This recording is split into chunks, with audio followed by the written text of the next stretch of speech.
What is up, everybody, and welcome to CTW Live. I'm your host, Seamus Zarlingo, and today we're going to be talking about the big Desmond Bane trade that just went down between the Memphis Grizzlies and Orlando Magic. We'll also get into the Los Angeles Lakers selling for a record $10 billion to a new owner. We'll get into that later. And then, of course, we'll get into some Celtics news.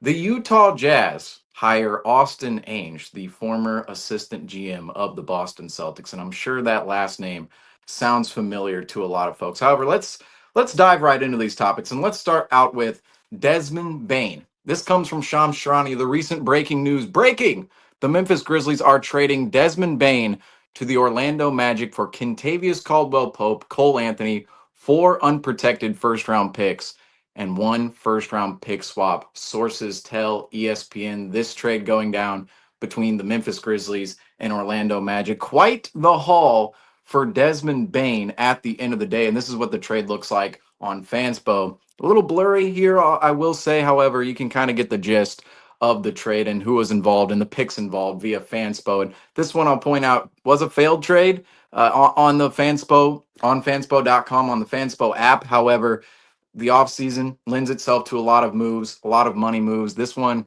if you look at the financial implications of this trade, it's basically peanuts. It's basically a trade that the finances won't matter later on in time. The Magic, the Grizzlies, they'll make more moves in the offseason, and this trade will ultimately go through. And the trade is official at this point in time, so there's no waiting around until July, and there's no waiting around until the draft. There's no waiting around. We typically see in the offseason teams, they wait until a certain point because things become legal within the trade, or you can trade certain picks in the future, and there are certain deadlines out there for players and their options and free agency and all of that good jazz, in which all matters going into the offseason and teams executing a deal at a certain time.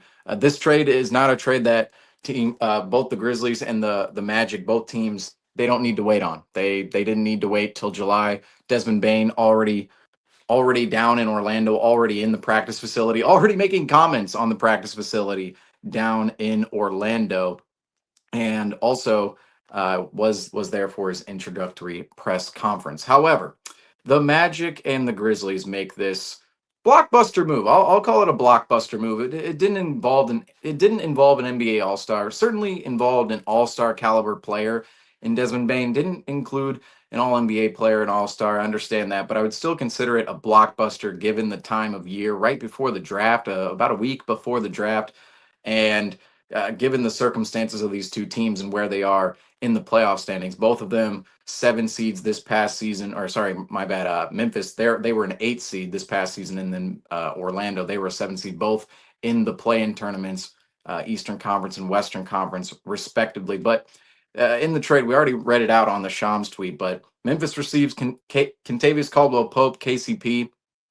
You'll hear me refer to him as this entire time, and that's his nickname in NBA circles, KCP. But Kentavious Caldwell-Pope, Cole Anthony, a 2025 first-round pick from Orlando, which will be 16th overall in this year's draft coming up in about a week. A 2026 first-round pick from either Phoenix or Washington. We'll get into the details of that pick later. That looks like it's going to be a valuable pick later on down the line. And then a 2028 first-round pick from Orlando, a 2029 first-round pick swap from Orlando. That'll be protected top 2 in the draft. So if the Magic attain the top 2 picks, or one of the top 2 picks in 2029, that pick will go back to Orlando. But otherwise, it is a swap in 2029. And then 2030, the Orlando Magic give away their first-round pick that year as well to the Memphis Grizzlies, all unprotected. So this year, 16th overall, unprotected, 2028, 2030, both unprotected picks. You have the 2026 first-round pick from either Phoenix or Washington, we'll get into a little bit later, and then a 2029 first-round pick swap, which is protected picks 1 and 2, going from Orlando to Memphis, along with Kentavious Caldwell-Pope and Cole Anthony. And in this trade, we already saw it on that Fanspo graphic, but Desmond Bane, the only thing coming back in return for the Orlando Magic in this deal. And let's talk about Orlando, because I think the trade starts with the Orlando perspective, because they're getting the seemingly, I don't want to say better haul, but the portion of the haul in which is going to impact their team immediately. Memphis, everything they received may impact them later on down the line, might not have as immediate of an impact, but we will talk about them in a little bit here. However, let's start with Orlando. Orlando just made a true all in move. Okay, Orlando, they just traded away their picks in 2025, 2028, 2029, and 2030. That is certainly a bet to me if you're just looking at all of all of Orlando's own picks, right? Forget the Phoenix pick and forget giving away Kentavious Caldwell Pope and Cole Anthony. Just over the simple fact the Orlando Magic gave away their picks in 25, 28, 29, and 30. That's certainly putting a bet on the Orlando Magic competing in the Eastern Conference and being good, potentially advancing to the conference finals, to the NBA finals. That's certainly putting a bet on all of that, the competition, the competitiveness of the Magic from 2026 to 2030. So this move signals the Magic are all in, at least for the next 4 to 5 seasons, with this core group of guys, in which now consists of Paolo Banchero, Franz Wagner, Jalen Suggs, and now Desmond Bane. Those are basically your top 4 players if you're the Magic, and those are your 4 of your starting 5 if you're the Orlando Magic, alongside Wendell Carter, who started for them this past season, Goga Batadze a little bit as well. You can interchange those bigs, but that's going to be the Orlando big 4 in there, and part of their starting 5, a majority of their starting 5. But this is a true all-in move for Orlando to trade as many picks away as they did.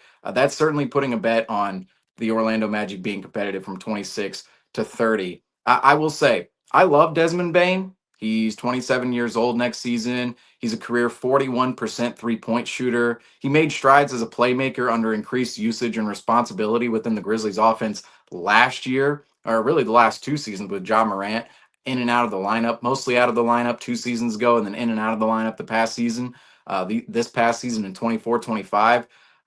That said, I do love Desmond Bane as a player. He was one of the top 3 draft once of myself going into 2020, and looking at the Celtics and evaluating their stance in the draft that year. They were picking 14th and 26th and 30th that year. The Celtics did go ahead and pick Desmond Bane with the 30th pick. However, they traded that pick then to Memphis, which you could argue Memphis actually made that pick. But regardless, I'm a Desmond Bane fan, have been since day one. Ever since I witnessed his film at TCU, been a Desmond Bane fan. I'm all on the Desmond Bane train, and we'll get into his contract. I understand some people are a little weary about that, but I'm all for Desmond Bane. I think he's a great NBA player, a great role player at that, and I think he's somebody that can be a top 3, 4 player. If he's your number 1 or 2 on a championship team, I don't see that working out. But 3, 4, especially 4 here in this Orlando situation,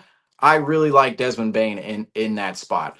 He's a great shooter. Like I said, made strides as a playmaker. His defense is becoming an underrated aspect of his game. That was one of his higher selling points coming into the league, is his defense and his two-way ability. That's going a little underrated, I will say now, and he fits Orlando. If you think about Orlando last season and their defensive oriented squad, Orlando needs offense, and that's part of why Desmond Bane is going down to Orlando. But Desmond Bane also fits that defensive profile for the Orlando Magic. So I do love Desmond Bane here. I do love Desmond Bane from a standpoint of the Orlando Magic. They basically received everything they were missing within their team. Think about the Orlando Magic, what they were missing last year. They were missing playmaking, they were missing shooting. Now, I do have some questions on the playmaking front with the Orlando Magic, and we'll get into the roster here in a second, but they could need another playmaking piece later on down the line, but certainly the shooting aspect of Orlando and filling the guard rotation with serviceable talent, and which is going to add value to winning, and especially add value to the offensive end of the floor as well as the defensive end of the floor. Desmond Bane, Orlando got their guy. That being said, although I love Desmond Bane, I love the fit here in Orlando of Desmond Bane. I think it's a little over aggressive trading 4 unprotected first round picks and a pick swap for Desmond Bane. I'll make a note here that Brian Windhorst, according to Brian Windhorst, the Orlando Magic, part of what they were paying for with those picks was not just Desmond Bane. They were also paying for the alleviation of Kentavious Caldwell Pope's contract. And I want to talk about that a little bit more in terms of another topic, but just I understand that changes the perspective of the trade. You're thinking, well, if you had to pay to get off this contract, it makes sense for another pick or two to be added. But Contavious Caldwell Pope, I again, we'll get into this. I think he could maybe rejuvenate his value in potential future discussions for Memphis later on down the line. But just up front with the picks, it seems a little over aggressive to go out and get Desmond Bane at this price tag because you're giving up two guards who, in my mind, they're assets. Like Contavious Caldwell Pope, he's not an asset that teams want. It seems as if they were paying again to get off his contract, but he could rejuvenate himself as an asset. He's only 31 years old, going on 32 years old next season. Cole Anthony is a 25-year-old player, and he's going to be 25 for all of next season into the playoffs. The picks, the picks on top of this, Orlando just they just sent away their entire arsenal of picks essentially in this deal, along with KCP and Cole Anthony. And I'll say this too: taking Bane over KCP and Cole Anthony, that's a straight up no brainer at this point. But considering the picks, that's where this deal gets a little dicey. And people have been saying that because the general narrative out there is, well, if Desmond Bane can mine all these picks, 4 or 5 first round picks, what can a Kevin Durant? What can Jaylen Brown? Again, we'll get into the market a little bit later on all of those players.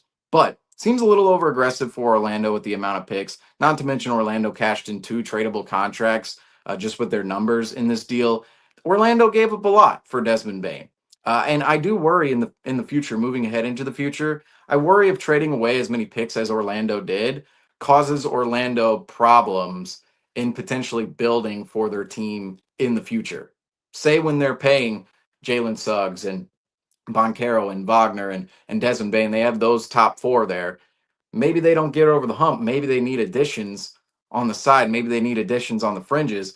Can Orlando actually go out and make those moves now, knowing number one, they're probably not going to have the most abundant tradable contracts, consolidating 2 tradable contracts into one here, which is what they were going to do this offseason anyway. But the amount of picks they gave away, Orlando, they don't really have a pick to give away in the next 5 seasons now, 4 or 5 seasons in the first round. That's valuable, right? You talk about a valued first round pick, right? It's a team's own or it's a pick that belongs to another team. Talk about the value picks. Orlando gave up a lot of value within picks in this deal, and I understand part of it was trading and paying for the alleviation of KCP's contract, but we'll see. I'm just saying KCP could rejuvenate his value just a little bit. We'll. I'm gonna say that it seems a little bit ridiculous to me that's the report here. I'm not trying to challenge Brian Windhorst here and say he's wrong because let's face it, his intel is better than anybody else's out there surrounding the NBA. But I'm a little skeptical on if Orlando really needed how many more picks. Which pick in the arsenal was the pick to get off of KCP's contract in this deal? That's my question here. Just saying. But ultimately, regardless of the picks, it does seem a little over aggressive for Orlando. It does seem as if Orlando could cause them some problems building later on down the line for their team in the future. That being said, Bane fits Orlando. I already went into some of this, but uh, Bane fits all of the needs in which the Orlando Magic have right now going into this offseason. They really needed a shooter. They really needed somebody who was going to be a reliable guard and a reliable playmaker. I will say with that, if we look at Orlando's roster, okay, if we look at Orlando's roster going into next season, I do own some skepticism that this trade didn't quite address the playmaking for Orlando. Okay, I understand Desmond Bane, an improved playmaker over the last 2 seasons, and he does give you a little bit more playmaking presence than Cole Anthony and KCP, who are in the rotation in general. So you have those 2 players who go out. You have Desmond Bane coming in. There is a little bit of a an upgrade there in playmaking. There's a certain upgrade in shooting from Desmond Bane. So there are those upgrades, but I'm a little skeptical on Orlando I'm not sure they completely solved the playmaking aspect of their entire team because the last season, right? Last season, just looking at the roster, right? So you have Boncaro and Wagner. They were leading the team in minutes. KCP, he was third in minutes last year, played 77 games. So that's a big part of your rotation taken out. Did not have a productive season whatsoever. Shot 34% from three, 8.7 points per game. Only shot the ball 7 times per game and 4 threes per game for KCP, but he's out of the lineup. You have Jalen Suggs, Wendell Carter, and like I mentioned, the starting lineup next year for the Magic, if they don't make another move, probably going to be Boncaro, Wagner, Suggs, and Carter. Then off the bench, of Anthony Black, Tristan Da Silva, Goga Batadze, Mo Wagner, Jonathan Isaac, and Gary Harris. Everybody else, you could talk about Corey Joseph, Caleb Houston, Jett Howard, all the Trevlin Queen, two-way guy. You could talk about all these guys too, but they're not as big a part of the rotation for the Orlando Magic. Every player I named above them: Boncaro, Wagner, Suggs, Carter, Black, Da Silva, Batadze, Wagner, Mo Wagner. That is Franz and Mo Wagner, Jonathan Isaac, and Gary Harris, and even you can throw in Corey Joseph as well. Those are the bulk of that's the bulk of the rotation for the Orlando Magic from last season. However, if you look at that rotation, right, and you take out Cole Anthony, and you take out KCP. And actually, let me mention this real quick. Free agents this offseason for the Orlando Magic would be Gary Harris, and you have Trevlin Queen, Mac McClung, Ethan. So basically just Gary Harris from that bunch. But the rotation for the Magic, right? Look at the guards. Okay, I want to zone in on the guards. Jalen Suggs and Desmond Bane. They're going to be your starting backcourt. They give me a little. This Orlando Magic team, they're very Boston Celtics esque in a way. You have Boncaro, you have Wagner. They're like Brown and Tatum. You have Suggs and Bane. They're like White and Holiday. You don't necessarily have the Porzingis or the Horford or the Cornet in there, unless you want to say Wendell Carter. But they're a little Boston Celtics esque, right? You could see Desmond Bane being a Drew Holiday type of player. You can see Jalen Suggs being a Derek White type of player. You can see the combo, the young combo of Boncaro and Franz Wagner being the next Brown and Tatum in the East as versatile forwards. But I really want to hone in on the guards here. You have Jalen Suggs and Desmond Bane in your starting backcourt. But after that, off the bench, you have Anthony Black. What else is coming off the bench for the Orlando Magic for guards? What else? You only have Anthony Black. And I'll say this about Anthony Black, not exactly the most developed player, and he's somebody in my mind that the Magic, this is why they made this trade, or this is part of why they made this trade, is I don't want to say they don't believe in Anthony Black long term, but he's not quite there. He's still a very young player, and Anthony Black in the future, it's hard to say whether or not he's actually going to flourish and develop into the guard in which they want him to be. So you have Anthony Black sitting there off the bench, and to me, it's a little thin of a guard rotation for the Orlando Magic. And just looking at their rotation here, making sure getting all the guards right here. So Jalen Suggs, Desmond Bane, Anthony Black. That's it off the bench. If Gary Harris is a free agent, that's it. I I look at the guard rotation, Suggs, Bane, and Black. Is there enough playmaking within that rotation? And if you're not relying on the guards too to create shots for the offense, then you're starting to turn to guys like Boncaro and Wagner, who yes demand a high usage themselves, especially Paulo Boncaro. But look at the playmaking on this team. Orlando really struggled as a playmaking team last year. They just didn't have a ton of creators. It was basically in the first round, it was all Boncaro, all Franz Wagner, mostly Boncaro. And Boncaro, it's not like he's a Tatum level creator yet. I mean, he might get there in his career, but he's not quite a Tatum level creator, right? He's not manipulating defenses quite to that level. He's only 22 years old, going on 23 years old. I mean, he's going to get there, trust me, but it's not. He's very young. Same thing with Anthony Black. Anthony Black is 21 going on 22. So these young guys, in terms of their playmaking, could turn the corner a little bit and get themselves to a place in which this aspect of the Orlando Magic isn't a concern, but it's rather squared away. However, Desmond Bane, Jalen Suggs, Anthony Black, is there enough playmaking within that guard rotation?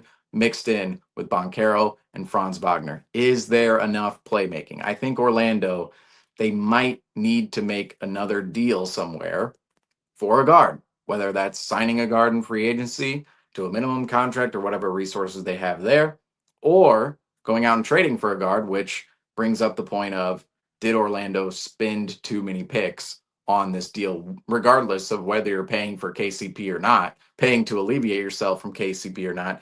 Did the Orlando Magic spend too many picks on alleviating KCP's contract, along with bringing in Desmond Bane's contract, which I'll point out, Desmond Bane, great contract. I don't think this is talked about enough, but when you have a 26-year-old player going on 27 and Desmond Bane on the contract in which he's on right now, that's actually a good contract. People might look at the $44 million owed to Desmond Bane in 28, 29 and go, ooh, it's a little daunting. But you got to consider Desmond Bane's age, and you have to consider his ability. And you have to also consider where the Magic stand right now within their history. They're going to be competing for the next 4 to 5 seasons with this core group of guys, specifically Boncaro, Wagner, Suggs, and Desmond Bane.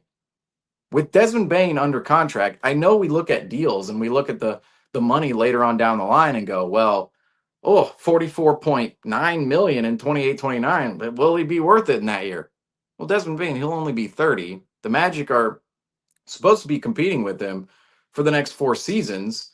And I think it ultimately makes it easier for the Orlando Magic to plan and strategize later on down the line. I think Desmond Bane's contract makes it easier for Orlando to plan and strategize later on down the line, knowing that they have a static number on the books in Desmond Bane, and along with them, they're going to have a couple of other static numbers on the books as well. They're going to have Franz Wagner under contract until 29-30. They're going to have Jalen Suggs under contract until 29-30. Paulo Banchero, we'll see what kind of extension number he gets. So all of those guys, which Banchero, let me square away his contract. Not sure if he received an extension yet or not. He might have received a yes, 5-year, $247 million extension for Paulo Banchero. So that runs through the 2030-31 season. So Paulo Banchero was inked to an extension as well. So if you're the Orlando Magic, you have Wagner, Suggs, Banchero, and now Desmond Bane, all inked until at least 28-29, 2028, 2029, and then you have Banchero inked until at least 2031. So the Orlando Magic, this is going to be a tight knit group. They're going to be together for the next half decade. I mean, they could rule the East. They could potentially be the face of the league, a team that's the face of the league in the back half of the 2020s. That's how the Orlando Magic are shaping up right now. And it's good as a franchise to have your core players locked in like that. It really is, especially with the youth that exists on this roster. I mean, Desmond Bane, he's only going on 27 years old. And then you think about the rest of these, Franz Wagner, the rest of these guys, Franz Wagner, he's 23 going on 24. Jalen Suggs, he's 24 going on 25. Banchero, he's 22 going on 21. And then even at the bottom, you have Anthony Black, if you want to count him into the young core as well. He's 21 going on 22. We'll have to see what kind of player he really turns into as he's coming off the bench and not a certified starter yet. But the Orlando Magic, they are locked into a young core right now that I think they're satisfied with. You look at what they've achieved the last 2 seasons. Last year, the injury bug bit the Orlando Magic. It's why they finished where they did. They competed in the first round of the playoffs, made it tough on the Boston Celtics, and now going into this offseason, they addressed some of the most needed components that their roster was their roster needed going into this offseason. And I think right now where the Orlando Magic stand, yes, it was quite a big price tag to pay, and yes, you may run into the potential later on down the line that we can't trade, we're not able to make a move because of how many picks. If you're the Orlando Magic, they might not be able to make a move later on down the line with how many picks they gave up in this deal. However, Orlando has set them up for the future. They have set themselves up for the future, at least the back half of the 2020s, with how many guys they have under contract. And that especially is epitomized by Desmond Bane incoming in this deal. And again, it just makes for future planning easier for Orlando. Bane is going to be a static number on the books for the foreseeable future and very much a part of the core. Also, the Magic, they'll make subsequent moves considering the salary doesn't quite match there. We saw on Fanspo.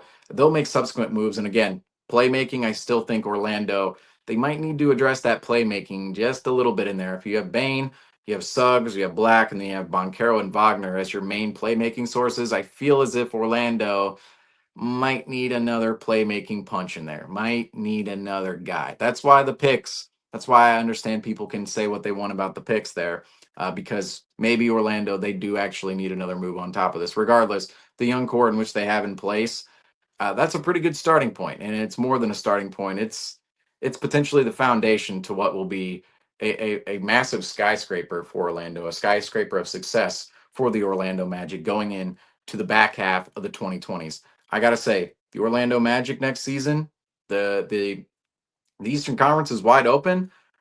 Would not deny the Magic as a potential favorite in the East, depending on what everybody's roster looks like coming out of the offseason. We don't exactly know what other teams will look like.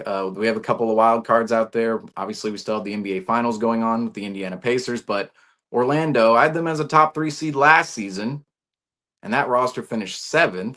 A lot of injuries caused that to happen. Jalen Suggs wasn't even available at the end of the season. Mo Wagner out of the lineup. Two crucial offensive players for them, defensively too, but offensively especially. Orlando was missing a lot of that at the end of a lot of that at the end of last season.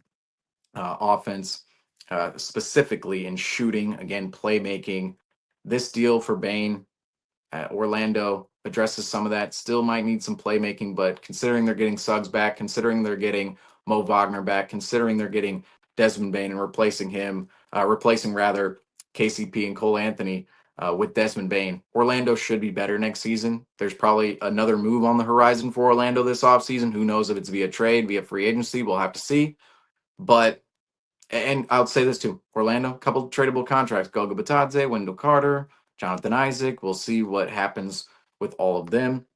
Going ahead into the future, I also want to throw in maybe some of their young guys as well. But Orlando certainly set up for the future, and their direction is very clear. I love it when teams make trades and their direction is clear. Orlando's direction is clear. They give up all their picks in the back half of the 2020s. They go, all those picks, if we do this right, they should all be pick number 30. Go ahead and have it, Memphis. Go ahead and have them, Memphis. Go ahead and take our picks because we're going to be competing in the East. That's what Orlando's direction is. It's to be competitive in the back half of the 2020s with Bane, Suggs, Boncaro, and Franz Wagner. That is the direction of the Orlando Magic right now. However, the direction of the Memphis Grizzlies, you look at the other side of this trade, right? Just looked at Orlando's side. Let's look at Memphis's side, because Memphis, we don't really know what Memphis is doing here with this trade. To start off, I'll say to make this deal is a no-brainer for Memphis. Okay, if you're the Grizzlies, you're turning the 30th pick in the 2020 NBA draft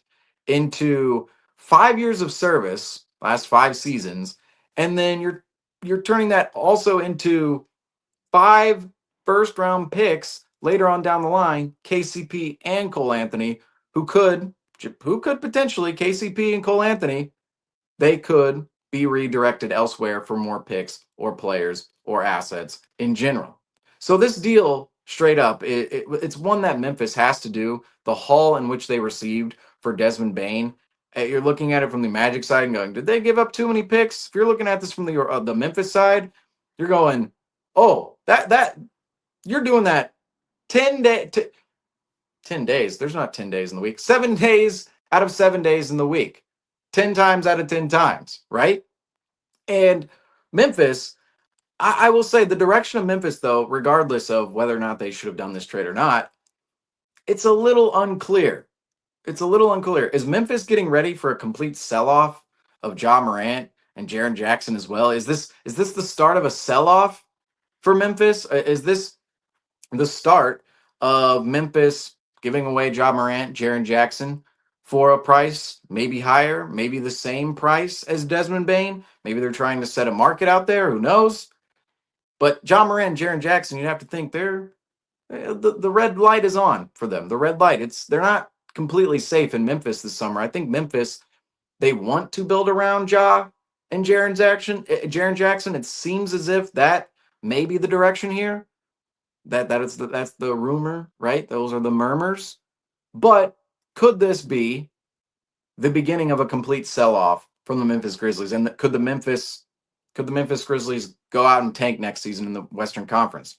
What does the Memphis direction actually look like regardless? I mean, are the Grizzlies building to compete? Are they building to retool? Are they building to rebuild? We don't really know that right now with the Memphis Grizzlies. People say the Grizzlies understand they're not good enough out west, and other teams such as the Thunder, they're a juggernaut right now. They have all these assets. You have Luka and the Lakers. You have all these other teams. Next year, the Western Conference, this is going to be detailed more on the 25-26 NBA season preview later on in the summer, but the Western Conference is just ridiculous next year. You might not have a single team in the Western Conference going into the season thinking they're going to tank. Typically, you have a couple teams in the NBA every season come into the season and think, this probably isn't our season. I mean, infamously, last year we had Jakob Poeltl in media day during his press conference. He was talking about how the Raptors weren't trying to win games last year, and it was an understanding between him, the front office, and the coaching staff. So you have teams every single year that come into the season thinking they're going to likely lose a bunch of games and attain a high draft pick. In the Western Conference next year, it's possible there are 0 teams who think that coming into the season. Absolutely 0, because the only 3 teams that were actual bottom feeder teams this year that didn't have anything, shouldn't have had anything going for them. The Utah Jazz, it was the Portland Trailblazers, and the New Orleans Pelicans. The New Orleans Pelicans, they were bit by the injury bug last season. The New Orleans Pelicans next season, they get Zion back.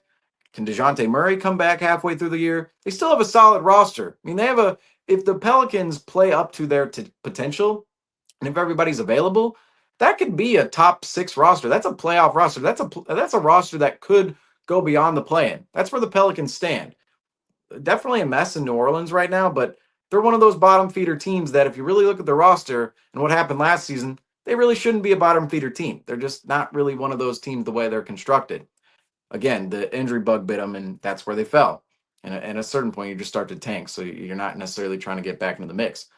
The Portland Trailblazers, they shouldn't have had anything going for them last season. However, going into next season, I was talking about it with Franco last night. If they manage their picks correctly in this year's draft, they could come out with a defensive juggernaut of a young squad next season. And that's a scary situation up there in Portland, looking at some of the assets they own, some of the players. They don't have a certified 1A guy yet. So we'll have to see how that plays. They're one of those teams, they don't have a certified 1A guy yet, the Blazers, but they kind of have the surroundings, right? It's like if you put a 1A guy on this roster, they might be a little better. They might actually have a chance to compete. So you have the Blazers down there, but the Jazz we're gonna get to them later. They're gonna try to do anything to compete. I mean, they're coming off of a couple tanking seasons here, basically 3 tanking seasons. They don't really have anything to show for it. They're gonna try to compete next season. They're not gonna go the tanking route again. Eventually, teams will fall into that tanking category of injuries and whatnot, but there are no teams actually tanking out west, which in relation, how this relates to the Grizzlies situation after this Desmond Bane trade, is Memphis going to be the one team that goes, let's hedge against this? We see the rest of the Western Conference, they're all competitive. Let's just be the 15th team. Let's just sell John Morant. Let's sell Jaren Jackson Jr. Let's sell Desmond Bane for picks and assets in the future. And let's reset for a day in the future when the Oklahoma City Thunder, they're expired. They're not around anymore. The rest of the West, they've dwindled a little bit. And maybe there are only 7, 8 competitive teams in the West. Because you look out east, that's basically the case out east. There's only about 6, 7 competitive teams out east. Maybe the Memphis Grizzlies wait for a day in the future. Maybe it's 2029. Maybe it's 2030. Maybe it's beyond 2030, where the Western Conference is a little less competitive and the Grizzlies, they'll be more prepared for that date. That's possible. It's possible the Memphis Grizzlies are looking at the situation like that and going, oh, yeah, ooh, the Western Conference, a little tough right now. Maybe let's take a step back and maybe let's plan for a day where the Western Conference is a little less competitive and we'll get ahead of this right now. Because Memphis last year in the playoffs, I mean, 4 games and if you count the two playing games they played against the Warriors, and then they played against the Mavericks. They lost to the Warriors out in Golden State and then beat the Mavericks to make the playoffs, and then were swept right out of the playoffs by the Oklahoma City Thunder in 4 games. Memphis fell apart at the end of the season. They were fighting for the 2-3 seed all year long. Eventually, the team fires Taylor Jenkins with about 9 games to go in the season. And then Memphis in the playoffs, it looks like, and this was the stark contrast, right? The Oklahoma City Thunder, they were blowing the Memphis Grizzlies away. Now, in games 1 and 2, that was the case. Game 3, they blew them away in the second half because Ja Morant, he goes out in the second quarter. The Grizzlies grab a 29-point lead, and then the OKC Thunder come back and win that game down the stretch with some just crazy, crazy Alex Caruso defensive possessions. I'll never forget that game and how amazing, how incredible Alex Caruso was in that occasion. But the Thunder also pull out game 4 in Memphis by 2 points without Ja Morant, and goes on to a point about the Thunder, gave on postgame and whatnot last night. But regardless, those matchups against the Thunder, right? It was a little stark of a contrast knowing, okay, well, the Thunder, they're they're the gold standard in the West. They're the number 1 seed in the West. Memphis, they're the 8th seed right now. They used to be the not the gold standard, but the up and coming young team, right? The Thunder are the gold standard right now, but they're also the up and coming young team in the West. The Grizzlies used to be that back in 21, 22. In 21, the Grizzlies beat the Golden State Warriors in the play-in, beat Steph Curry and the Warriors for that 8th seed. They faced the Jazz in the first round. They go out to the Jazz, but that's kind of their, hey, we're here. Hey, we have Ja Morant. Hey, this guy wants all the smoke moment in 2021. And then in 2022, the Grizzlies grab the number 2 seed and win a first round series against the Minnesota Timberwolves before eventually succumbing to the Warriors in the second round after Ja Morant injures his knee on the road in Golden State. But looking at that time period, 2021, 2022, the Grizzlies were the young and up and coming team in the West. They were supposed to be the team that takes over the West, and they could have been the team of this decade, right? Now in 2025, that series between the Thunder, the Grizzlies, it looked like they just didn't have enough. It looked like they were not that efficient of a team. Looked like they were pretty young. They were a pretty young team around the fringes. They looked like a carcass of a team from what they had a couple of seasons ago with guys like Dylan Brooks and Jonas Valanciunas and Tyus Jones and Kyle Anderson, right? All those guys. And that's part of the equation with Memphis. The reason they were at that point this year in 2025, you look at all the assets they've given up over time, they've basically either traded or let players walk for nothing. And that's what happens. If you're letting assets walk out the door for nothing, you get nothing back for them. That's when you start to dwindle in the standings, as the Grizzlies did this season. They were competing at the top, but they fell apart at the end of the season. Taylor Jenkins fired, and the Grizzlies in the playoffs, it was a stark contrast because you're going a couple of years ago, the Grizzlies are that young and up and coming team. Now the Thunder, I mean, they make the Grizzlies look like they're not young and fun anymore. It's like they're almost a little older and they're just not fun. The Grizzlies were not fun this past season. Coming up with a synonym for that. But that aspect of the Memphis Grizzlies, right? It certainly has people questioning their direction in the Western Conference, because last season in the playoffs, they certainly weren't ready for that playoff matchup against the Thunder. And the rest of the West is very, very competitive right now. I mean, you literally have 15.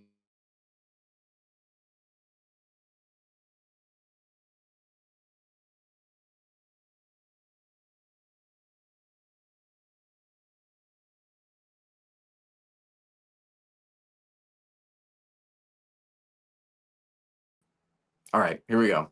Little technical difficulty there, but you literally have 15 teams. You literally have 15 teams in the Western Conference competing next season, whereas The Grizzlies, are they going to be in that competitive bunch? I'm not really certain of that. And but I'll say this as well. People think the Grizzlies, they're going to take a step back. It's like they could sell John Morant, could sell Jaren Jackson Jr. They could also take a step back without selling John Morant and Jaren Jackson Jr. The Grizzlies, if you look at all of what they just received in this trade, they received KCP. Maybe he rejuvenates himself. He's only 31, going on 32 years old. We'll talk about him in a minute here. But they received KCP, Cole Anthony. They have a young team around John Moran and Jaren Jackson. A lot of picks came over to the Grizzlies in this deal.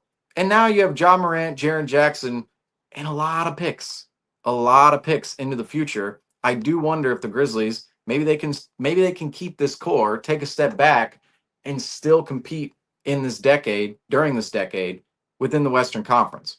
That seems like a plausible scenario to me because uh, John Morant, Jaren Jackson Jr., and Desmond Bane, I think you just look at that from a basketball standpoint, it didn't really mesh, didn't really fit, especially Morant and Desmond Bane. I never felt like that was a great fit between all of them. But now Desmond Bane, you send him out the door, and maybe there are more players who out there who could fit a little bit better next to Ja Morant going into the future. But regardless, you trade away Desmond Bane for this haul of assets. And now, if you're the Grizzlies, you're looking at okay, next season you have under contract Ja Morant, Jaren Jackson Jr. and Jackson Jr. We'll see what kind of extension number he gets in the future because he's going to be extension eligible. But after those two core star players, right? Brandon Clark, 12.5 million tradable contract. Just saying, 6.2 million. John Conchar, another tradable contract there. Just saying, John Conchar, pretty good deal for the value in which he gives you on the floor. Zach Edey, second year guy, will miss part of the season coming up here. Another component in all of this that leaves people to believe that Memphis could take a little bit of a step back. Zach Edey, second year guy out of Purdue, college basketball star, obviously. He might miss a little bit of time at the beginning of the season. Maybe that signals Memphis could take a step back. But after Zach Edey, you have Conchar, Zach Edey, Brandon Clark at the top there next to Morant and Jaren Jackson. Jay Huff, Vince Williams, Scottie Pippen Jr., Gigi Jackson, and Jalen Wells. And out of those guys, you're the five guys, or rather the four guys you're really looking at. Vince Williams, Scottie Pippen Jr., Gigi Jackson, and Jalen Wells. Right there. Scottie Pippen Jr., in my mind, you have a good bench guard in Scottie Pippen Jr. I don't really see him as a starter in the long term for Memphis. Maybe the Bane trade sees him if the Grizzlies don't make subsequent moves. Maybe he slots into the starting lineup. You never know. But good guard to get to bring off your bench if you're the Memphis Grizzlies and Scottie Pippen Jr., Gigi Jackson, Jalen Wells, and Vince Williams. Those are all three young forwards, and I don't think all of them will be as like right now. I would say Jalen Wells is the most valuable out of all three of them. I don't think in the future they're going to have all the same value, but right now all those forwards, like what height could they reach? And either or, I mean, they're all under great contracts. They're all under their rookie deals. Vince Williams 2.3 million, Jalen Wells 2.2 million. Or sorry, Jalen Wells is $2 million, and Gigi Jackson is 2.2 million. So all great deals right there. Memphis, they're not. They also if you want to count Cole Anthony and KCP onto their contracts, onto their books as well.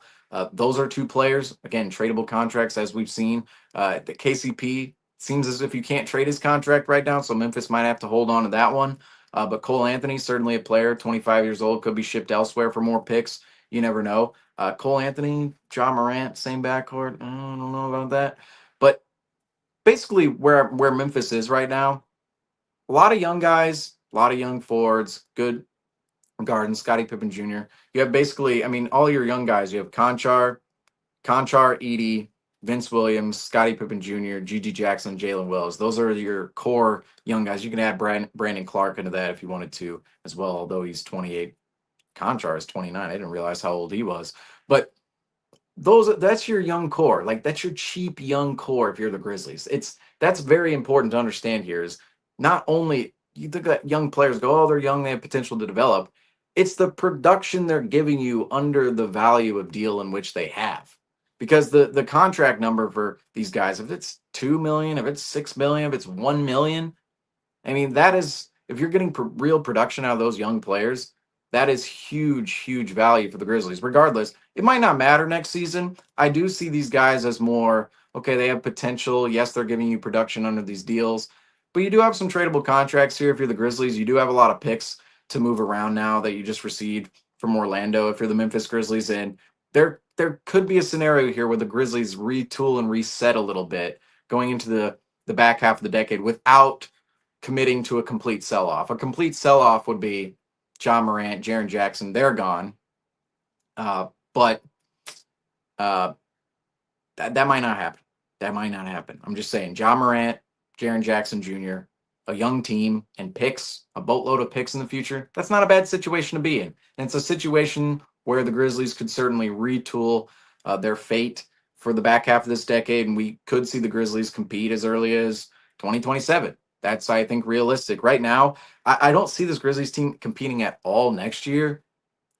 I would say next year is almost more of a bridge year into what the Grizzlies could become into the future. And it's going to be all, for me, the Grizzlies moves, it's going to happen within the margins. The good moves have to come within the margins for the Grizzlies if they want to actually get to that next level within the Western Conference.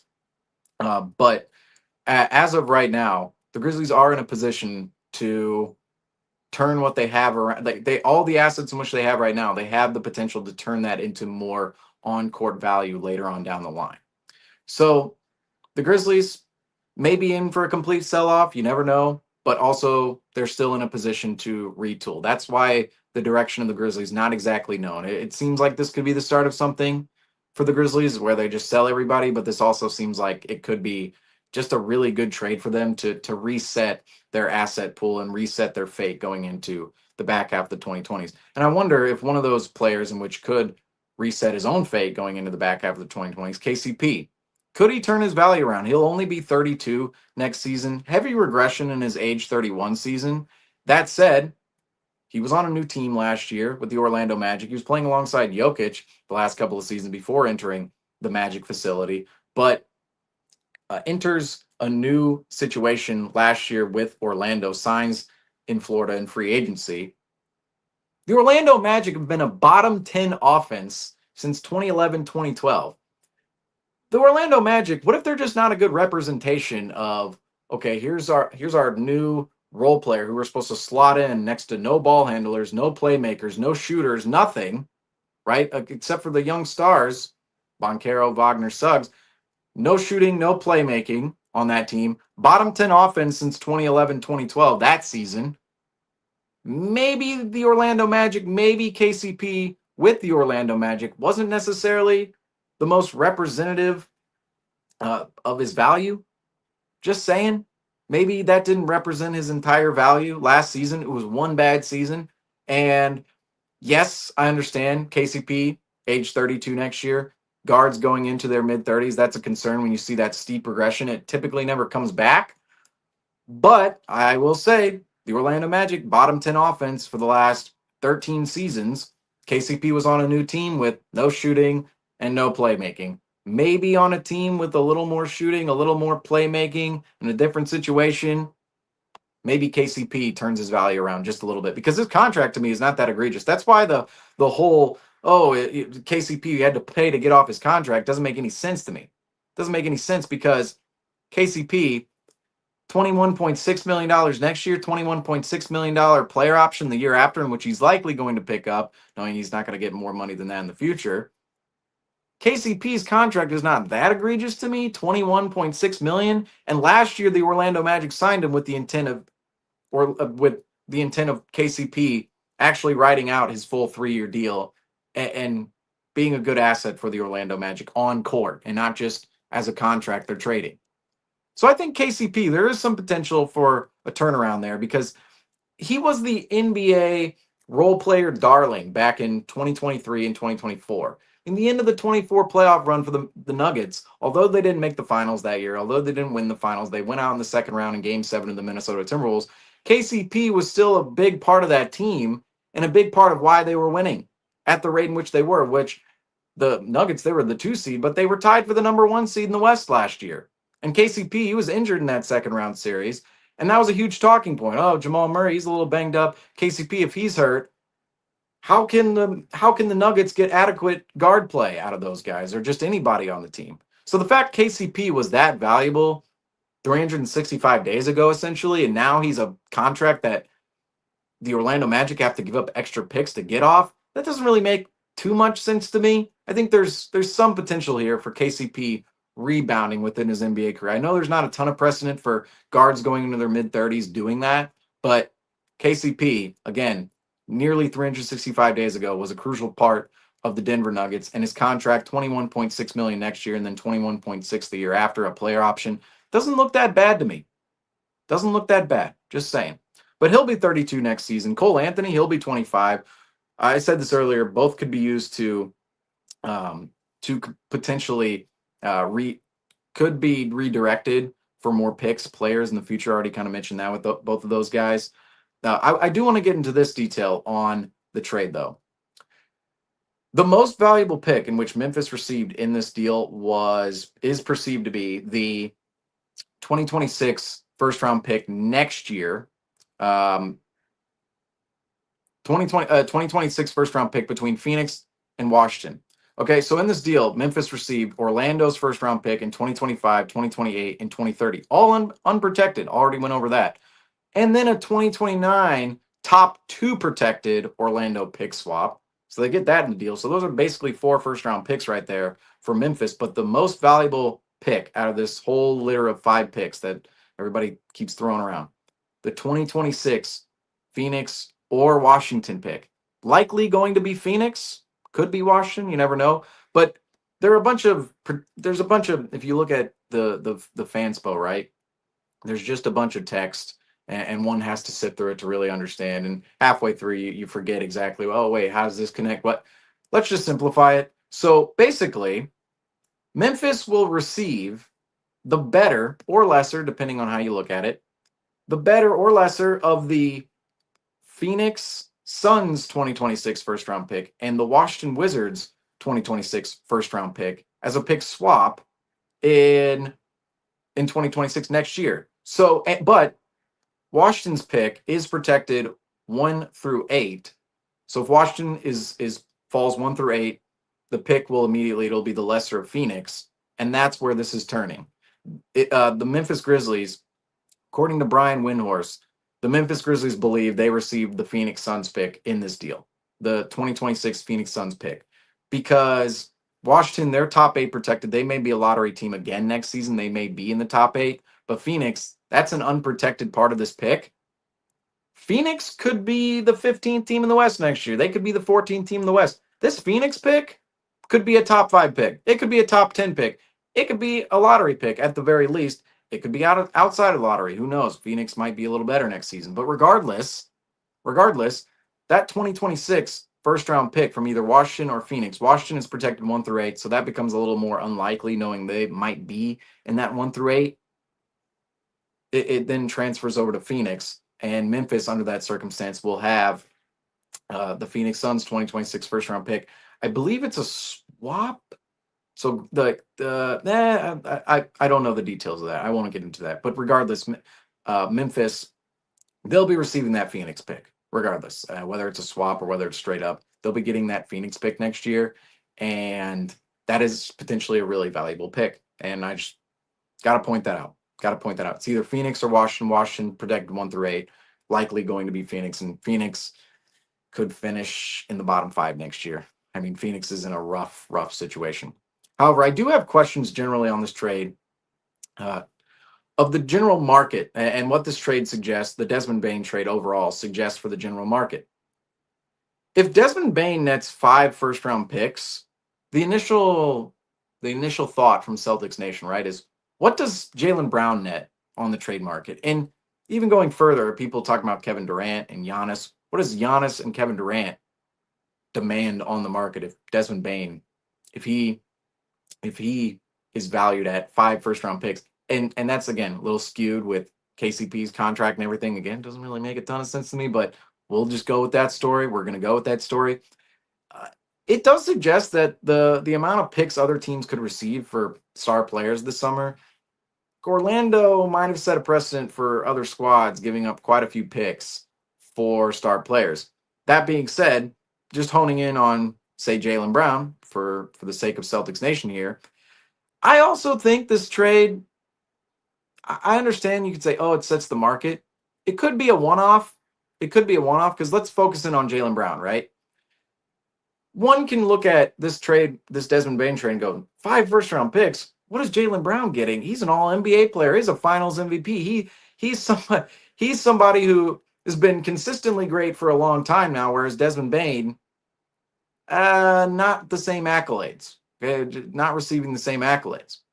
And, it's an argument of who's the more efficient player, yada yada. But just in terms of the accolades, the stature, the status, what each player could demand on the market, Jaylen Brown is likely seen as a better player throughout the NBA.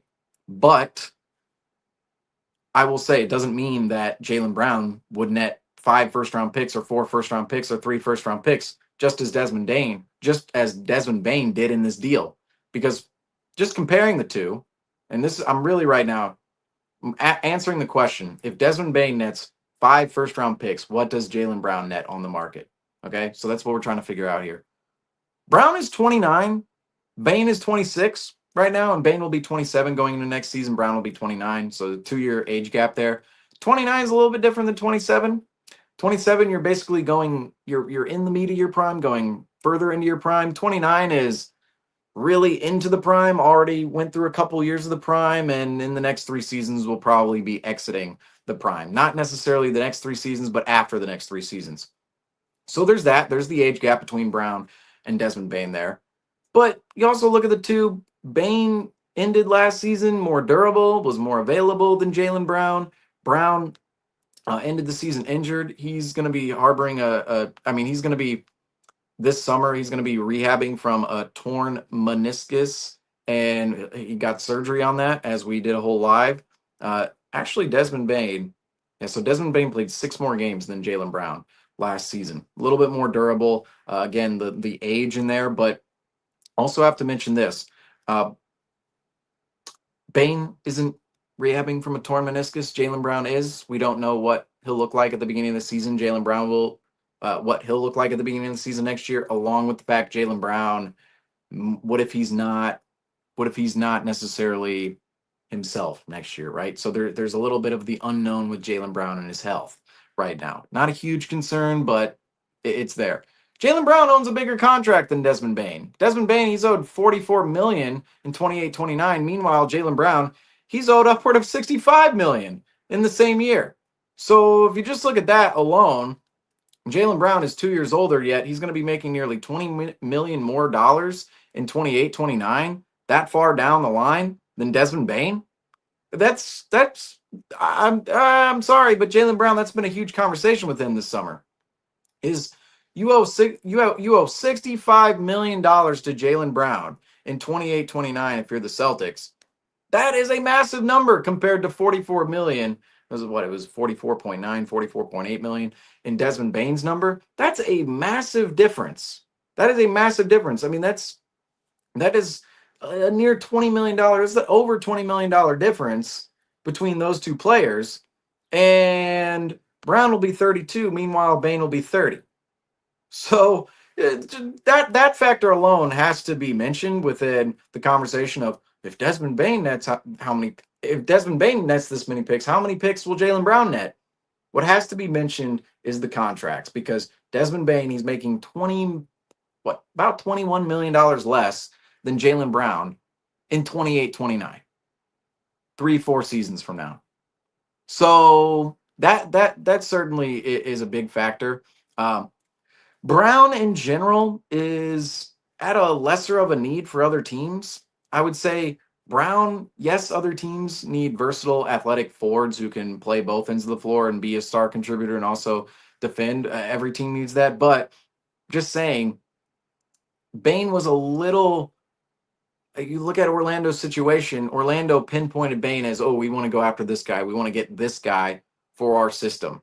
Is Brown in the eyes of other teams, right? Is Brown like that? It could Like you Spurs, Rockets, maybe. Just saying. But it seems as if Orlando valued Bane as the missing piece to their roster, whereas other teams they might not value Jaylen Brown as the missing piece to their roster. We would have to find the team. Is that the San Antonio Spurs? Is that another team out there? Orlando, that was clear with Desmond Bane. I don't know if Brown demands as much of a need for a team. It's like the type of player he is, it seems as if he does, but it's not quite. Bane makes less money. He can fit in alongside players. He doesn't have to be the number one option. Brown comes in, he's automatically at least your number two option. You're paying him $65 million in 28, 29. He's more of a need for every team, but it's easier to fit Desmond Bane into an already established organization and rotation than it is for Jaylen Brown. That's basically the bottom line here. That's the bottom line. And again, did Orlando pay to get off KCP's deal? That's the huge question here. KCP, did Orlando, how many picks did they really give up to get off of KCP's deal? Talked about that a little bit. Doesn't really make a ton of sense to me why they had to pay so much to get off KCP's deal. But again, it could have only been one first round pick, and then it turns into 5 first round picks. That's the headline. It was maybe 4 originally, turns into 5, and then that starts to snowball the conversation of Jaylen Brown and all their players 5 first round picks, 5. Maybe not. Maybe part of the deal was again to get off KCP's deal. However, KCP, talking specifically on KCP, and I talked a little bit about KCP and potentially him rejuvenating himself as an asset. I do want to talk about what the Magic selling KCP's contract and paying to get off KCP's contract with picks potentially means for Kristaps Porzingis and the Boston Celtics. Got to get into some Celtics talk here. I wonder, and we've been talking about this the whole time. Again, the 5 first round picks sent to Memphis from Orlando weren't just paying for the price of Desmond Bane, but they were also paying for the price of shedding KCP's contract, $21.6 million in 25-26 and $21.6 million in 26-27. I worry about what Orlando sending away picks to shed KCP's deal says about Kristaps Porzingis' value on the market, and if the move potentially signals the Celtics needing to give up more picks to get rid of KP, Kristaps Porzingis, and not necessarily more picks, but just picks in general, right? I'll say this up front, though. The differences between KCP and KP, Kristaps Porzingis and Kentavious Caldwell-Pope, Porzingis is more dynamic at his position than KCP is. If you look at Porzingis, his nickname is the unicorn. He's more of a unicorn at his position. He's more of a commodity that other teams don't necessarily have. He's a 7'3" shot deterror, somebody who can shoot it from long range. Tremendous offensive player. Defensively, there's portions of his game that are to be a little desired, regardless. When you're 7'3" and have the frame, you have the length and frame in which KP has. He's a little more dynamic at his position than KCP. Kristaps Porzingis, specifically on the offensive end, his ability to attack mismatches, his ability to shoot the ball from long range, his ability to stretch the floor on that end, get offensive rebounds, put back opportunities, all that. Kristaps Porzingis is very much a unicorn on the offensive end of the floor, can shoot from many different places on that end. And we're going to have a whole KP live, and we'll talk about how some of these things may have fallen off last season when he was specifically ill with the upper respiratory infection. However, regardless of the illness or not, and KCP's, or not KCP, Kristaps Porzingis is going to have to switch KCP, KP. We're going to have to go Porzingis and Pope here. But Kristaps Porzingis, regardless of all the ailments he went through and all the lack of production in which the Celtics received from Kristaps Porzingis, Porzingis is still more dynamic at his position than KCP. His position is harder to fill and find in the league. It's just harder to fill and find a center position with actual durable, productive centers. As we saw from the Lakers, we know the Lakers are a huge Luka Doncic trade, but the Lakers, they didn't have a big man at the end of the season. It's, the big man position, if you don't have good big men, it's hard to win. We saw Phoenix last year too. They trade away DeAndre Ayton, get back Yusuf Nurkic, and Nurkic not all that productive for Phoenix. They end up dumping him halfway through the season, and now Phoenix is in a position where they don't really have a big outside of Nick Richards. But Porzingis' position, the center position, a little harder to find and fill than the guard position. Porzingis is younger by 2.5 years, so just a 2.5 year age gap from KCP and Kristaps Porzingis. Porzingis produced at a higher level in 24-25 than KCP, so there's that. Porzingis played a lot less. Porzingis played 42 games. KCP played 77 games, but Porzingis did produce at a higher level during his time on court than KCP. And less years remain on Porzingis' deal. Porzingis' deal is an expiring $30.7 million contract, and KCP's deal, it had 2 years left on the deal with $21.6 million, a little lesser of a number, but more years remaining on the end of it, only 1 year. All of these aspects of Porzingis' situation could make the KCP the KCP and Porzingis comparison a little obsolete, I will say, though, just considering all of Porzingis' production, position, the dynamic play of Kristaps Porzingis and his deal in general. All these things can make the conversation completely obsolete. Regardless, that said, Porzingis owns greater availability concerns, as I already mentioned. KCP played 77 games last year. Kristaps Porzingis, he played 42. So there's greater availability concerns for Kristaps Porzingis than just the way they're built. Porzingis looks like a player who's injury prone. KCP, not quite as a guard. Also, Kristaps Porzingis, he has more money up front on his deal. Already kind of mentioned this as well. $30.7 million up front versus $21.6 million up front. So how does this all balance out when determining Kristaps Porzingis' value? As KCP showed us last season, it only takes one bad stretch of play to diminish one's value, to see somebody's value completely soured. Because last year, KCP goes through a terrible 77 games in the NBA playoffs. His value is gone from what it was 365 days ago when he signed a 3-year, $60 million plus deal with the Orlando Magic to leave Denver. We saw this season, all of a sudden, after signing him last offseason for $60 million, the Orlando Magic are paying to get rid of KCP. So very short periods of time can determine a player's value. And I'll say I'm not extremely confident in saying Kristaps Porzingis' playoff run didn't completely tank his trade value.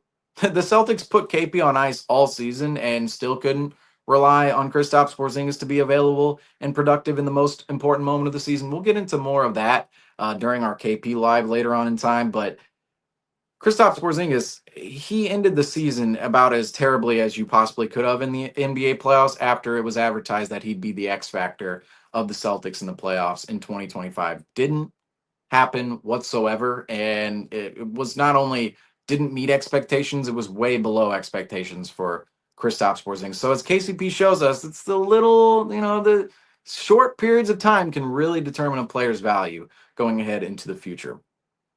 Despite KP's talent, it really is hard to imagine a team trading away real assets for a player who doesn't project to be consistently available moving into his 30s.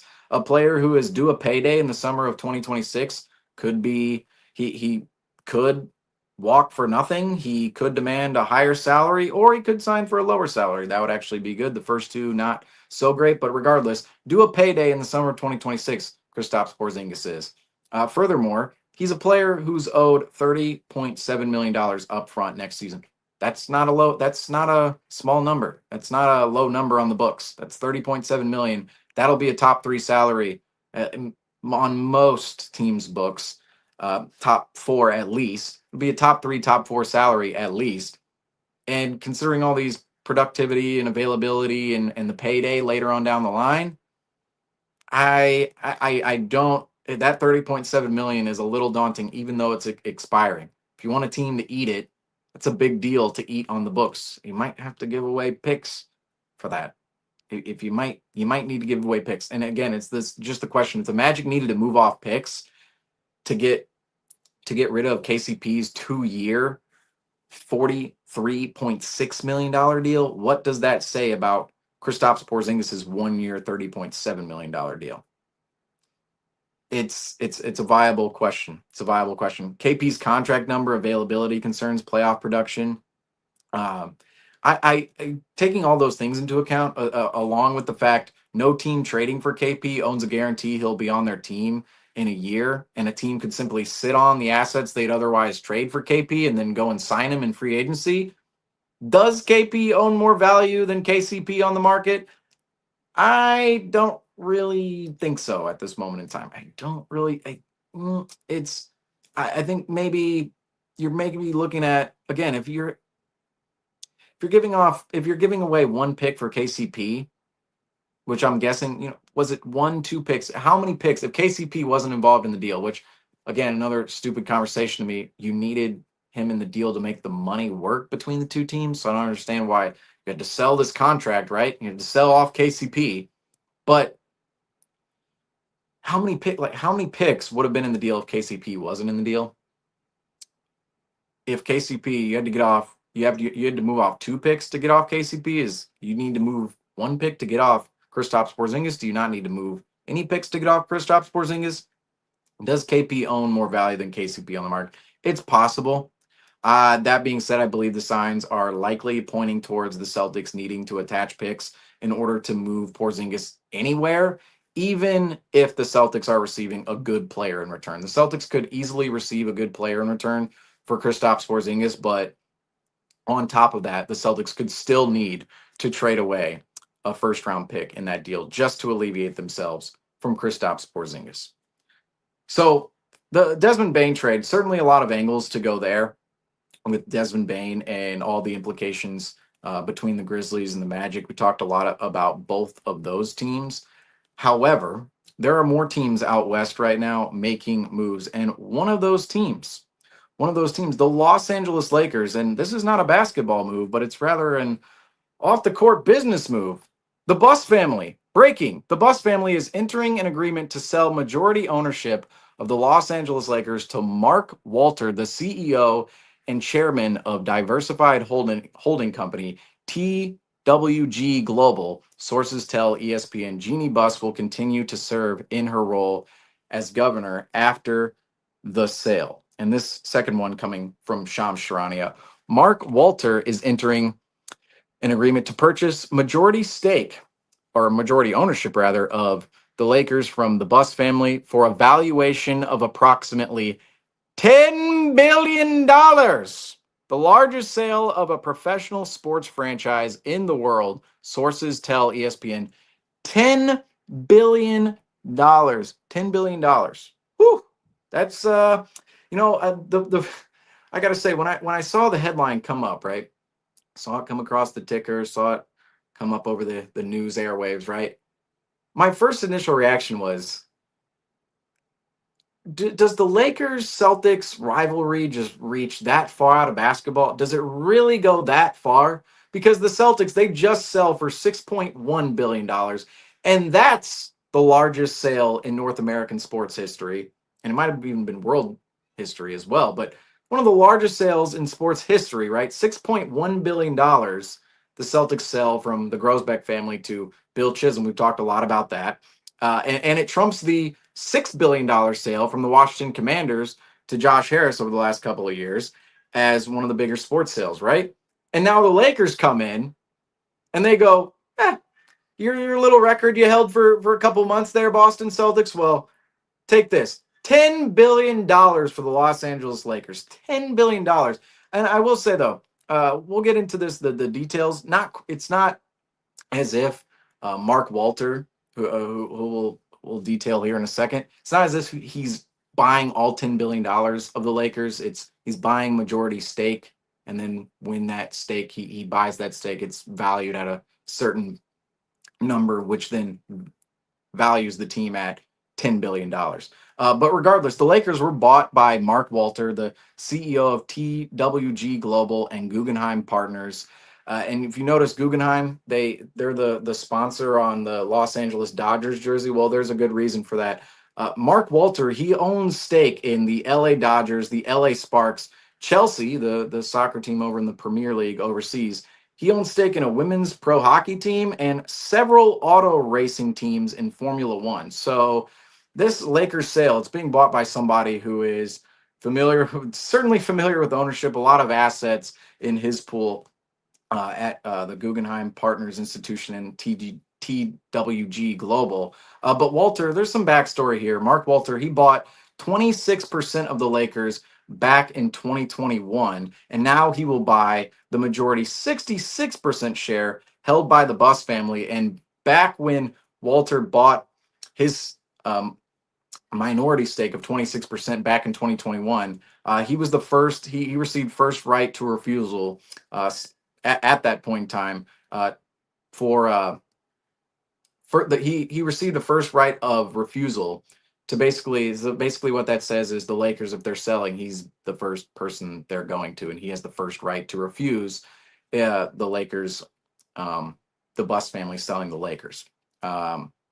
So anyway, or at least to him, right? We don't have to deal with these figures or these money figures in regular people's circles, but you guys kind of understand what I mean there, hopefully. But regardless, the Buss family, or rather Jeannie Buss, will keep a 15% minority stake for an undetermined period of time. So Mark Walter, to my understanding, he's buying all 66% of the Buss family share. However, the Buss family will keep a 15% minority stake of that 66% for an undetermined period of time. And Jeannie Buss will continue to run the team. Former owner now, Jeannie Buss, and current, I guess, if you want to call her that after this next statement here. She will continue to run the team, similar to Whit Grosbeck and Mark Cuban. Whit Grosbeck with the Boston Celtics right now, and Mark Cuban with the Dallas Mavericks. How long will that last? It seems as if those deals don't always work out for as long as we see them work out. I mean, I mentioned Mark Cuban in there. Mark Cuban has already been not ousted, but kind of pushed to the side in Dallas. He was supposed to be operating. He was supposed to be manning basketball operations in Dallas. That never really happened. Whit Grosbeck, same ordeal in Boston. We don't know how that's going to go down. I think this offseason might tell us a lot about that from the Celtics perspective. But speaking of the Celtics reset the market and set a pathway for Jeannie Buss and the Buss family to actually sell the Lakers. And not only that, but Jeannie Buss to remain governor/owner of the team. Whit Grosbeck, Mark Cuban, they sort of set the path for this happening, especially the Celtics. The Celtics reset the market, came in at $6.1 billion. And then Whit Grosbeck, he gets to keep part of his governing role with the team. That's what Jeannie Buss is going to do with the Los Angeles Lakers. And the Celtics, you know, as much as the Celtics and Lakers love to compete with each other, the Celtics actually set a pathway for this sale to happen. Furthermore, but if you look at why this sale happened, the Lakers ownership didn't own many other avenues of revenue outside of the team. This is a term that's been thrown around a lot since this news headline came out of the Lakers selling for $10 billion. The Lakers were essentially the biggest mom and pop shop in the entire world, and that's how they operated. The Lakers, again, they were the ownership. They leaned heavily on the local TV money in LA. If you think about all these other owners out in the NBA, right, and even talking about Bill Chisholm, right? Bill Chisholm comes in, is advertised as this tech giant, right? And Bill Chisholm, he's getting this $1 billion investment from a steel giant, an Indian steel giant, right? They have other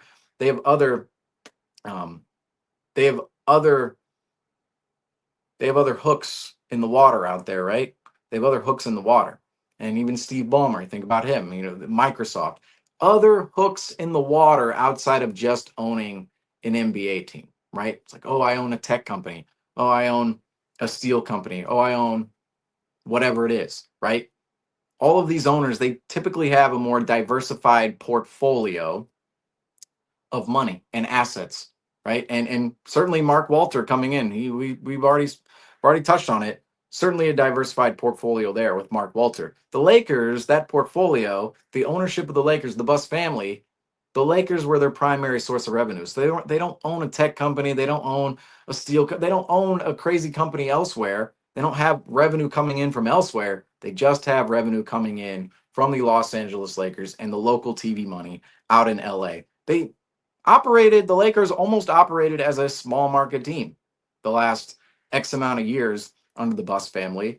And now the Lakers' new ownership coming in, the Lakers will have more cash to throw at their coaching staff, their training staff, their analytical staff, and any expenditure out there involving the team.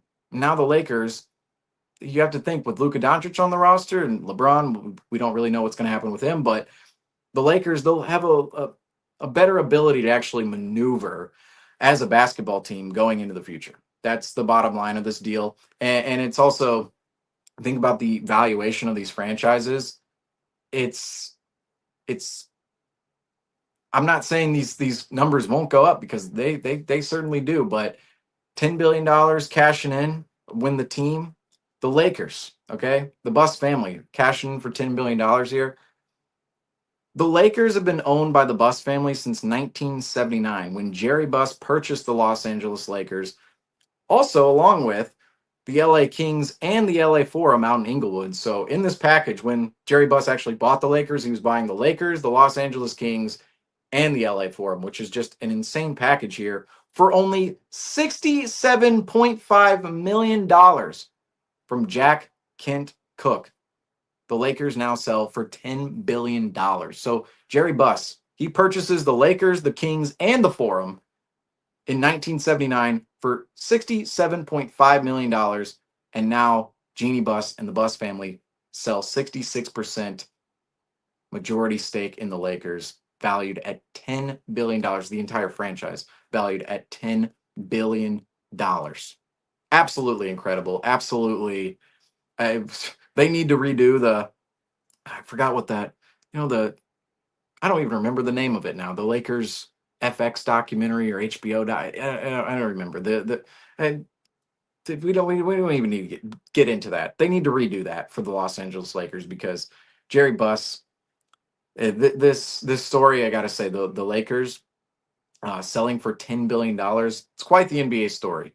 It really is. If we really get down and dirty into the entire history of the Los Angeles Lakers, which the Celtics, it's one of those things. We hate the Lakers out in Boston. However, you got to respect them. You got to respect your opponent. You always have to respect your opponent to beat them, right?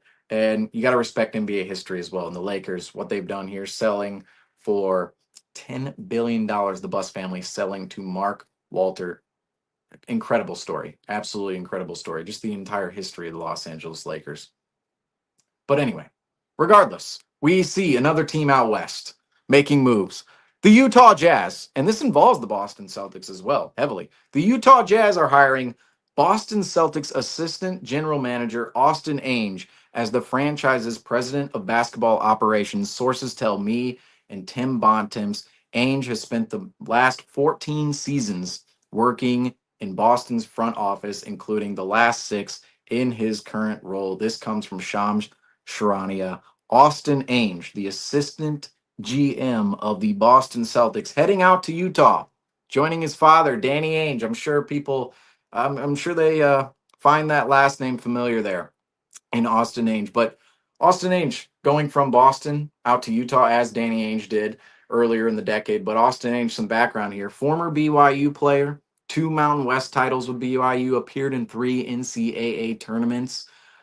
Joined the Boston Celtics, joined the Celtics scouting department in 2008. So all the way back in the summer of 2008, Austin Ainge walks in to the Boston Celtics facility. So this is a long run here, a summer of 2008 all the way to the summer of 2025. Austin Ainge in the building out in Boston with the Celtics. However, joined the Celtics scouting department in 2008, hired as the Maine Red Claws head coach in 2009. I'm sure our guy Griffin on here will get a kick out of that one, but hired as the Maine Red Claws head coach in 2009, Austin Ainge was. Great point as well. We're talking about Phil Pressey hired as the Maine Red Claws head coach. A lot of great opportunity that lies within becoming a head coach within the G League, not only for head coaching jobs in the NBA, but head coaching jobs in college, assistant jobs in the NBA, assistant jobs in college, and even we're seeing here front office jobs in the NBA. So Austin Ainge, a huge example of that, hired as the Maine Red Claws head coach in 2009. Now, obviously, the Maine Celtics. Got to bring back the Red Claws. So the Red Claws, always a classic. However, became the Celtics director of player personnel in 2011, and then eventually became the Celtics assistant GM in 2019. And he is the son of Danny Ainge. And Danny Ainge, there is some, we'll say that Danny Ainge definitely involved within his son's hiring process here out in Utah. Not I'm not in Utah, but out in Utah, right? Out here in St. Louis. Gotta shout out the Lou.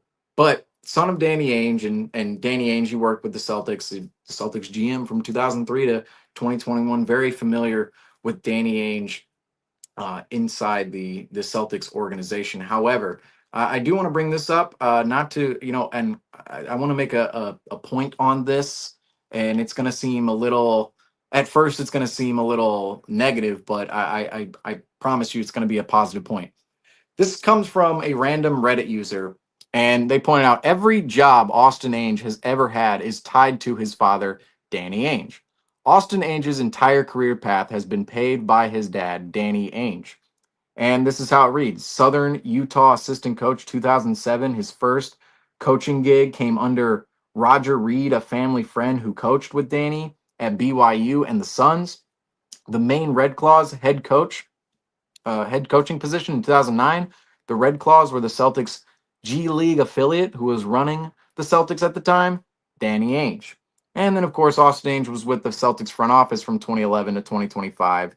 He went from director of player personnel to assistant GM, all while Danny was president of basketball operations. And now, Austin Ainge, hired by the Utah Jazz as their president of basketball operations, now he's heading up to basketball ops for the Jazz, where his dad just so happens to be a CEO. Is Danny Ainge the GOAT NBA parent? What does this say about LeBron's legacy? A little comical thing there at the end. However, um, look, and the point I want to make here, and this is the positive, right? You look at that and go, oh, yeah, some definite connections there. Maybe some suspicious stuff. I wouldn't call it suspicious. It's out in the open. I mean, look at the connections. They're certainly they're there within the Boston Celtics organization. But I'm going to make this point: never trash on people over gaining positions and gaining life altering positions as well. Like, this is a life altering move here for Austin Ainge. Probably going to make a lot more money being the president of basketball operations in Utah, and he's moving across the country. Big life altering situation here. When life altering positions come up for people, don't trash on how they attained that position, because especially don't trash on the fact they attained that position by knowing somebody. Folks, knowing people and forming connections with people is one of the most valuable skills you can have in this world. It is. If you know people, you can get things done. All right, you can maintain positions out there like Austin Ainge here. If he didn't know his dad, if Danny Ainge wasn't his dad, he wouldn't be president of basketball operations out in Utah. And I'm not saying that as, oh, well, he's his son and he doesn't deserve the position. No, if you look at his track record, he very much does deserve the position, because he didn't just start out as president of basketball operations. He started out in the scouting department of the Celtics all the way back in 2008 and worked his way up for 17 years. 17 years to be the president of basketball operations of the Utah Jazz, which I know for many out there probably don't seem like the most esteemed organization. But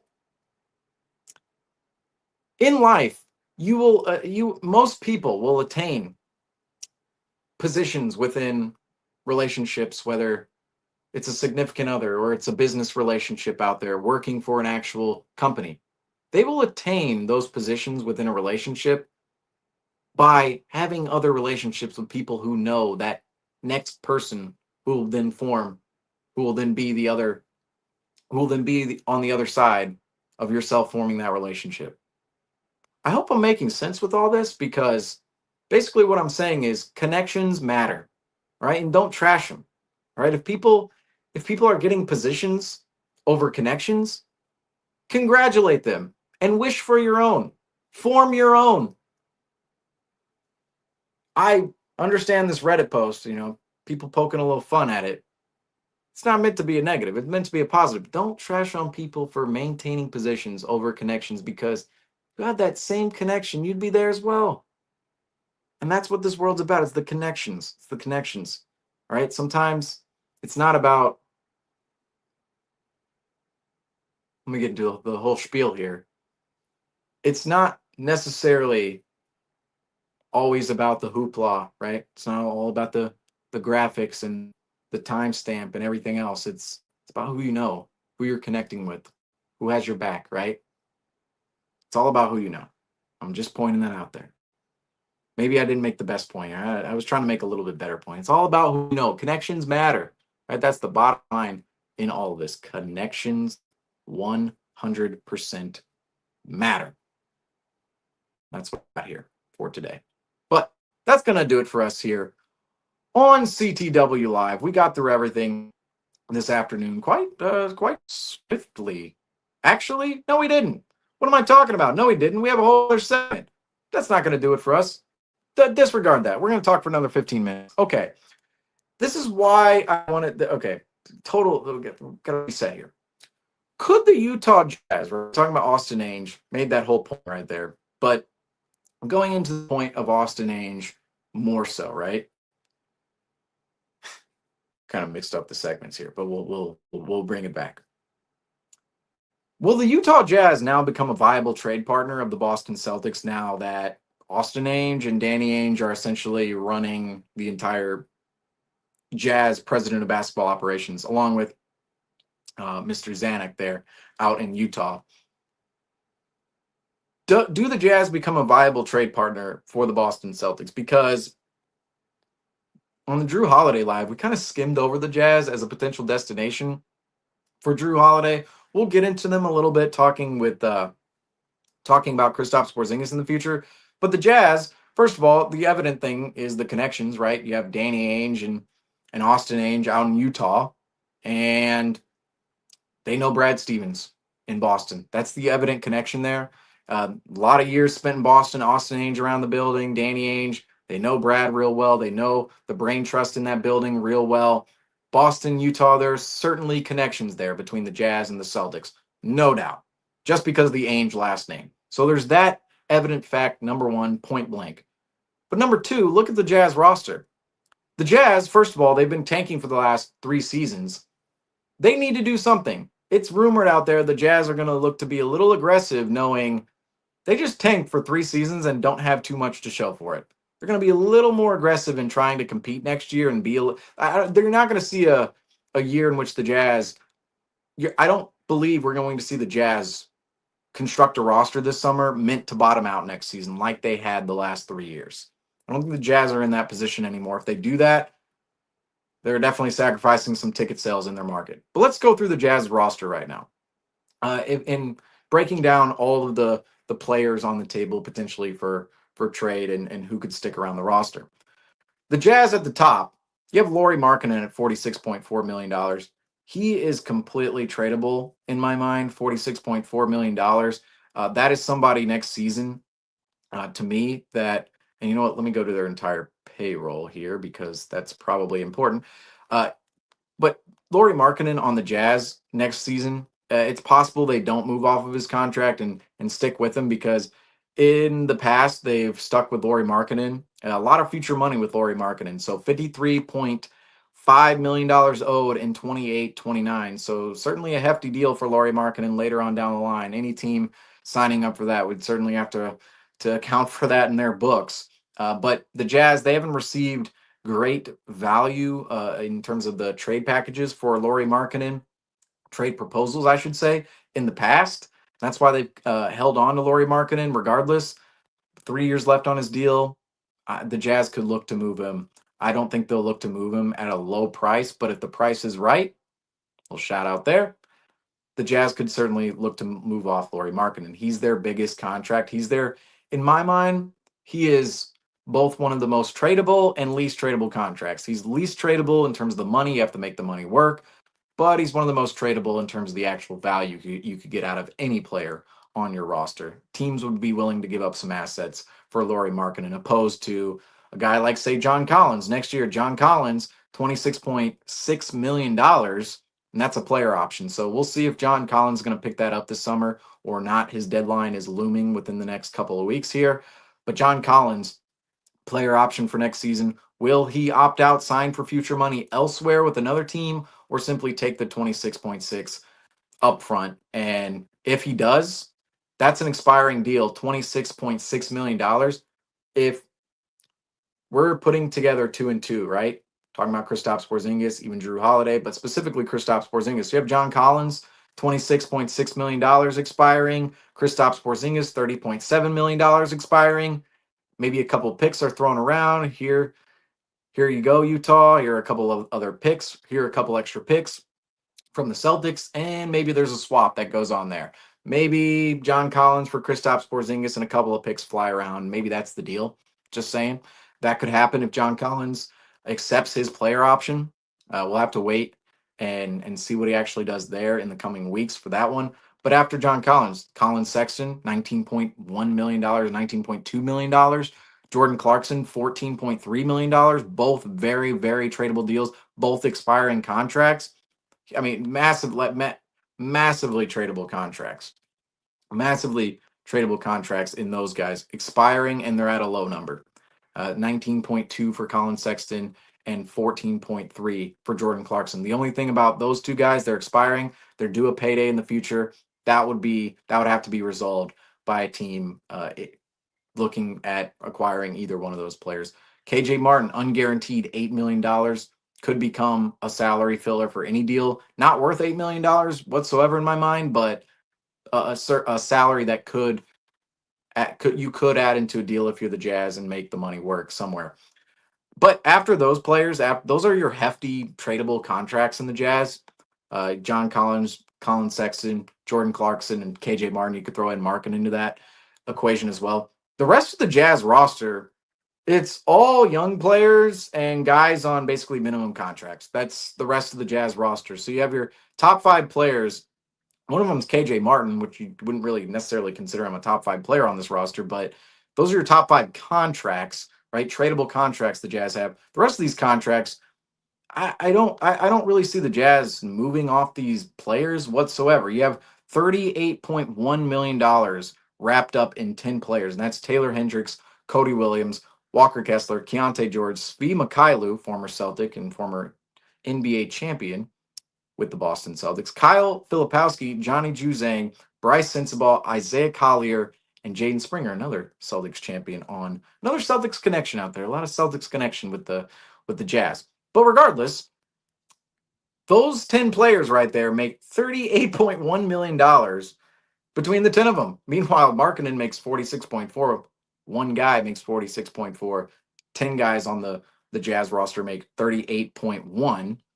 The Jazz likely want to keep Hendricks, Williams, Kessler, George, Filipowski, Sensabaugh, Collier, and Juzang. 8 out of those 10 players are young guys on very good deals. Let's face it. If you, we talked about this earlier with the Magic and the Grizzlies.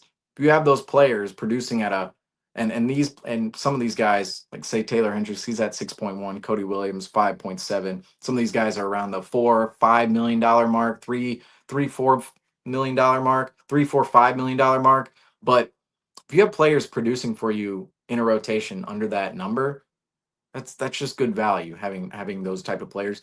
The Jazz have a lot of those guys, 8 of the 10 guys. Will any of them turn into legit long-term role players? It's to be foreseen with 8 of those 10 guys, but where they're at in their careers right now, the Jazz likely want to hold on to them, keep them into the future. Maybe they throw them in on the back end of deals. You could look at guys like Juzang, Collier, Sensabaugh, and Collier with Filipowski. Like the best young guys here, definitely Keontae George, Walker Kessler, Cody Williams, a top 10 pick. You don't want to give up on him yet. Was awful last season, but again, a rookie. You can never really, late bloomers, they happen all the time. Filipowski, Juzang just signed him halfway through last season. So some of these guys could be thrown in. You're looking at Keontae George, Walker Kessler, Cody Williams. Those are probably your three most valued, maybe even Isaiah Collier. Those are your three most valued, four most valued players. Collier really came on at the end of the last season, so they might want to hang on to him. But 8 of the 10, they're essentially looking to probably keep 8 of those 10 players. All of a sudden, you start mapping out the equation. Markkanen, Collins, Sexton, Clarkson, Martin, Mikhailu, Springer, all on the table for trade. All on the table. And the Jazz, they have a salary number in which is very manageable. I mean, they're not paying, again, $38 million, $38.1 million wrapped up in 10 players. That's absolutely ridiculous. So I just want to point out the Jazz could be a viable trade partner for the Celtics this summer and potentially dealing away Kristaps Porzingis or Drew Holiday. I think either one of them could be in play with the Utah Jazz, specifically Kristaps Porzingis because of his expiring money and the amount of expiring money existing on the Utah Jazz's roster. So, therefore, just something to watch out. Austin Ainge hired by the Utah Jazz. Danny Ainge working out there as a CEO right now of the Utah Jazz, all within the basketball operations department. The Ainge last name exists for the Jazz, a lot of expiring money. The Jazz are in a spot where they're probably looking to be a little bit more aggressive than the last 3 seasons. And there are just a lot of movable pieces on the Utah Jazz right now. And I think they're going to look to make a move this summer. And I wouldn't be surprised if they're a viable trade partner for any team out there, but specifically talking about the Boston Celtics. However, now that will do it for us here today on CTW Live, because 15 minutes ago or 10 minutes ago, we thought we were done, but had to give that little tidbit out on the Utah Jazz out there. So just to round things up here on CTW Live, we went over the Desmond Bane trade earlier. Desmond Bane traded to the Orlando Magic for Kentavious Caldwell-Pope, Cole Anthony, 4 unprotected first-round picks, and 1 pick swap. Went over that one this afternoon. Also went over the Lakers selling to Mark Walter from the Buss family for $10 billion. That's the evaluation of the Los Angeles Lakers as we see here. One of the highest sale of a professional sports franchise in the world. So we covered that one.